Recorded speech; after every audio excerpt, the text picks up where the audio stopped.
Cambodia vows to boost ties with US under Trump ប្រទេសកម្ពុជាបដិញ្ញាលើកកម្ពស់ទំនាក់ទំនងជាមួយសហរដ្ឋអាមេរិកក្រោមរដ្ឋបាលរបស់លោកត្រាំជំរាបសួរបងប្អូនទាំងអស់គ្នាបាទថ្ងៃនេះយើងបន្តសិក្សាអត្ថបទកាសែតដែលខ្ញុំបានដកស្រង់ពីខ្មែរថៃបងប្អូ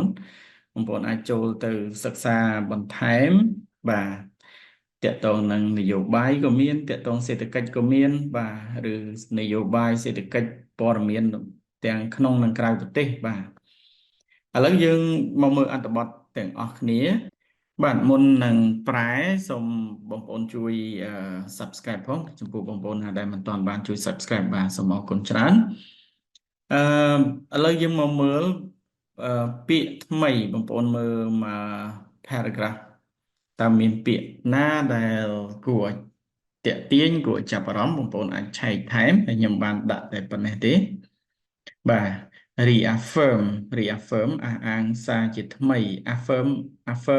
នេះអះអាងបាទ re នេះឡើងវិញឬក៏សារជាថ្មី to garner នេះគៀងគរប្រមូលបាទ president elect បាទនេះប្រធានាធិបតីជាប់ឆ្នោតឥឡូវយើងមកមើល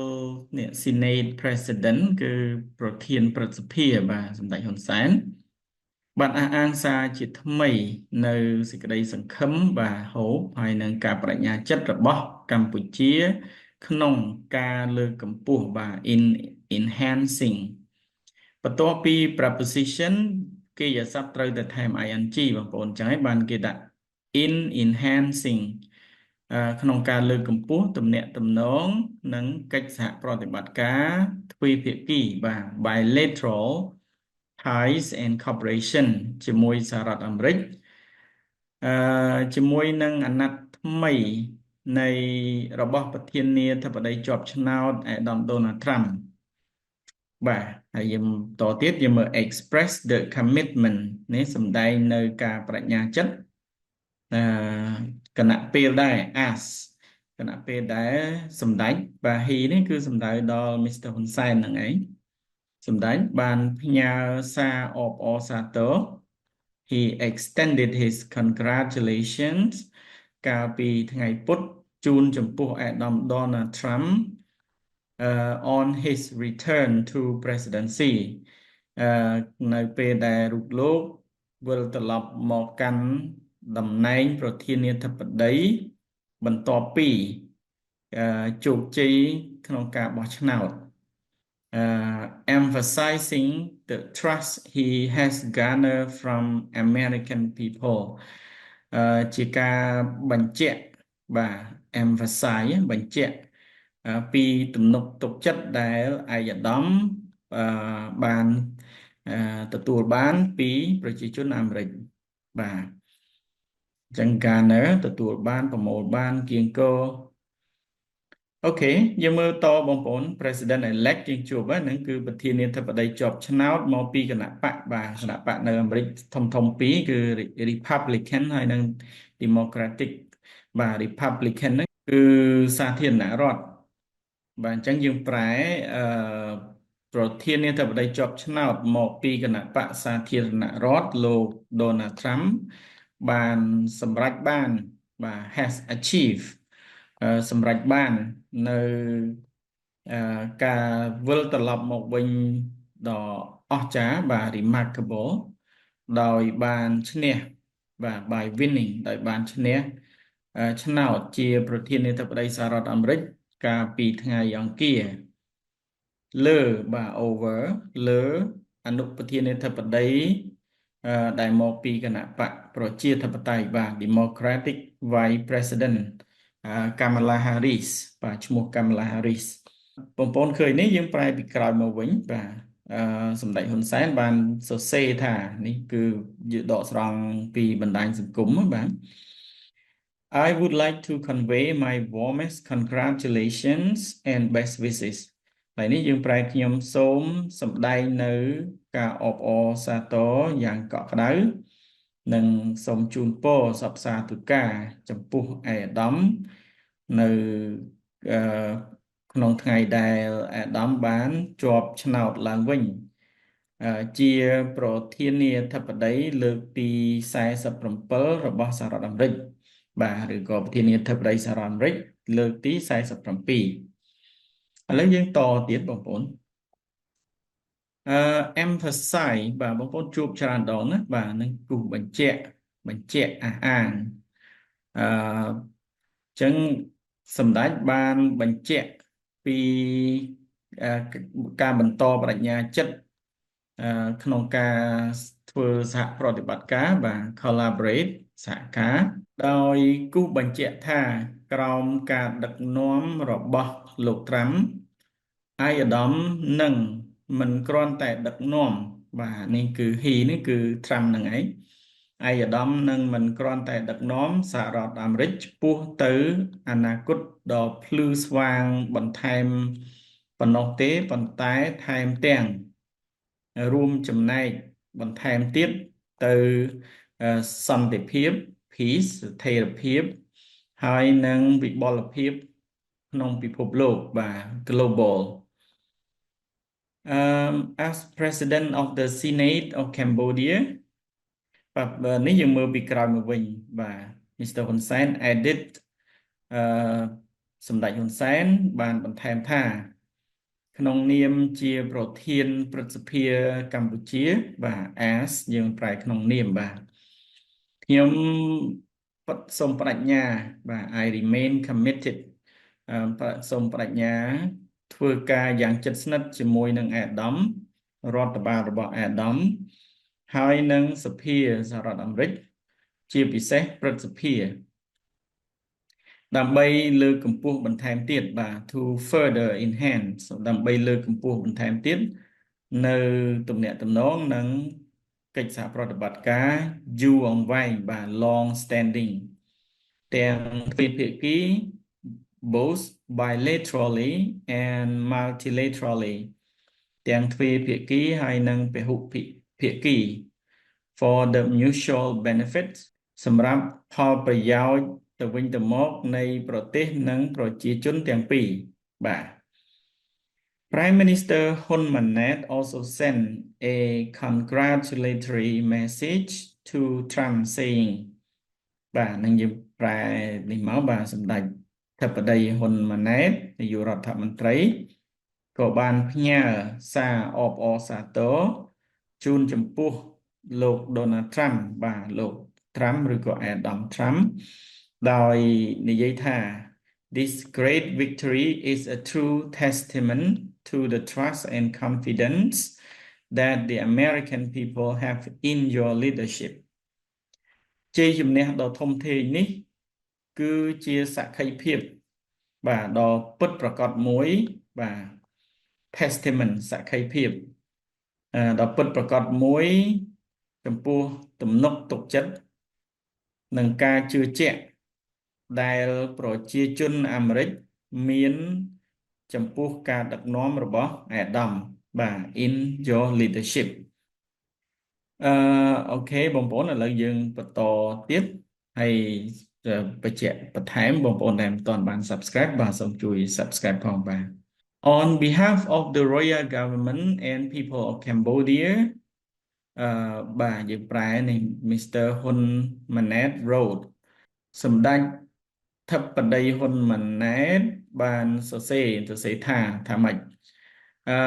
តាំងនាមឲ្យ on behalf of តាំងនាមឲ្យរាជរដ្ឋាភិបាល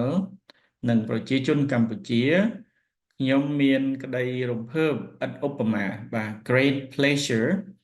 ដើម្បីចូលរួមអបអរសាទរអស់ពីដួងចិត្តបាទ heartfelt congratulation ចំពោះការវិលត្រឡប់ជាប្រវត្តិសាស្ត្រជាប្រធានាធិបតីសហរដ្ឋអាមេរិកបាទវិលត្រឡប់មកកាន់តំណែងបងប្អូនណាបាទ return as president សម្ដេចធិបតីហ៊ុនម៉ាណែត express his confidence សម្ដែងនៅទំនុកទុកចិត្តថាតួនាទីសហរដ្ឋអាមេរិកនៅក្នុងការបាទយើងប្រែ fostering ការជំរុញសន្តិភាពសុវត្ថិភាពហើយនិងវិបលភាពបាទ prosperity វិបលភាពនឹងត្រូវបានអនុវត្ត even more បន្ថែមទៀតអំឡុងពេលការដឹកនាំរបស់លោកត្រាំបាទ Trump leadership your return come as a most crucial time not only for American people but also for the world at large he added ចឹងសម្ដេចធិបតីបានបន្ថែមថាការវិលត្រឡប់មកកាន់តំណែងរបស់អាដាមគឺជាពេលវេលាដ៏សំខាន់បំផុតបាទនេះគឺចំពេលដ៏សំខាន់បំផុតមិនគ្រាន់តែសម្រាប់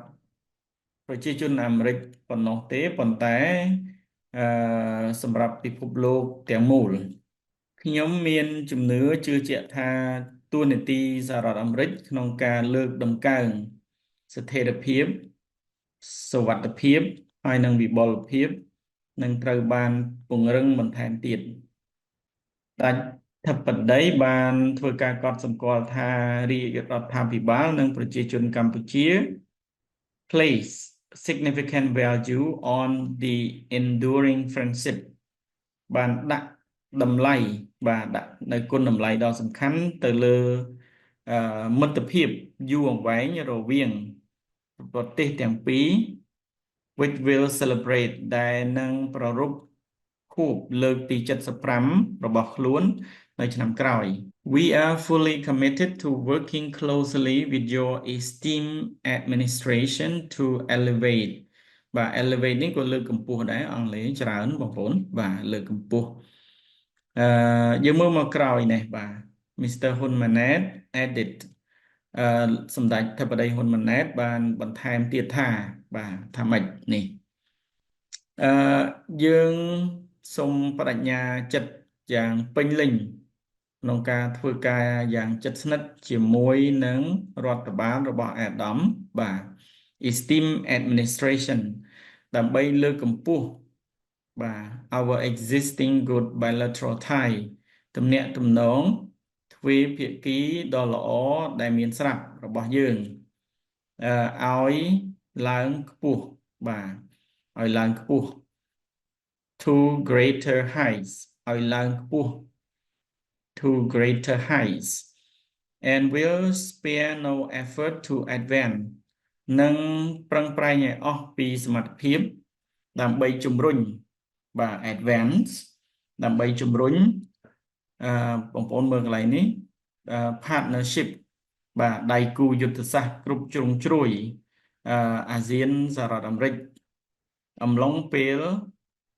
កម្ពុជាកាន់តំណែងបាទ tenure អំឡុងពេលកម្ពុជាកាន់តំណែងជាអ្នកសម្របសម្រួលអ្នកទំនាក់ទំនងការសន្ទនាអាស៊ានសហរដ្ឋអាមេរិក geopolitics analyst បាទអ្នកវិភាគបាទភូមិសាស្ត្រនយោបាយហើយនឹងជាសាស្ត្រាចារ្យមួយរូបនៅឯវិទ្យាស្ថានសិក្សាអន្តរជាតិហើយនឹងគោលនយោបាយសាធារណៈ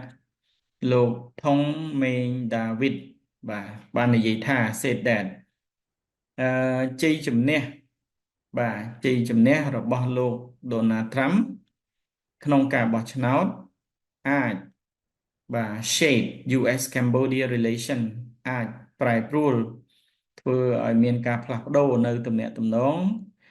កម្ពុជាសហរដ្ឋអាមេរិកដោយឈលលើវិធីសាស្ត្រគោលនយោបាយការបរទេសទូលំទូលាយរបស់អាដាមហើយនឹងសកម្មភាពបាទ action សកម្មភាពកន្លងទៅរបស់រដ្ឋបាលរបស់អាដាមស្ដីអំពី Southeast Asia បាទអាស៊ីអាគ្នេយ៍កាលគាត់កាន់តំណែងជាប្រធានាធិបតីលោក Donald Trump បាន set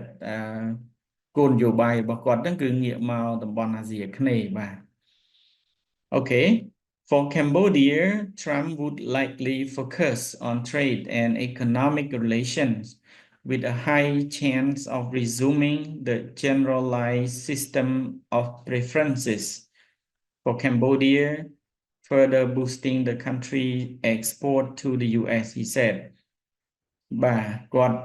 និយាយថា ចាសម្រាប់ប្រទេសកម្ពុជាលោក5ទំនងជាផ្ដោតលើបាទ focus on likely ទំនងជាផ្ដោតលើទំនាក់ទំនងពាណិជ្ជកម្មនិងសេដ្ឋកិច្ចដោយមានឱកាសខ្ពស់បាទ with a high chance ដោយមានឱកាសខ្ពស់នៃការបន្តបាទការបន្តប្រព័ន្ធអនុគ្រោះបាទប្រព័ន្ធអនុគ្រោះទូទៅបាទ generalized system of preference GSP ហ្នឹងយើងហៅកាត់សម្រាប់ប្រទេសកម្ពុជាក្នុងការលើកកម្ពស់បន្ថែមទៀតនៅការនាំចេញទៅកាន់សហរដ្ឋអាមេរិក